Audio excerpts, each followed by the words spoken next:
Hello everyone, welcome back to our channel.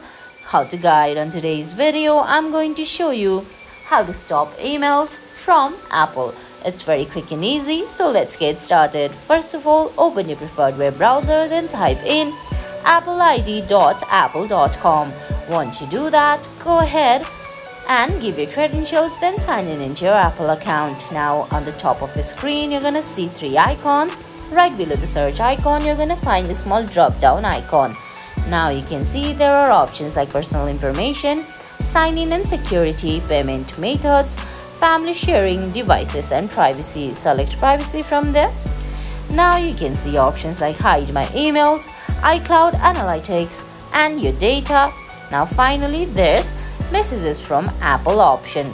Tap on it. Now untick the options given on your screen, then tap on change. Once you do that, you'll stop getting messages and emails from Apple. And guys, that's it.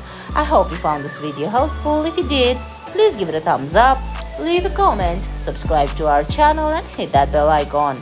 See you in the next video. Thanks for watching.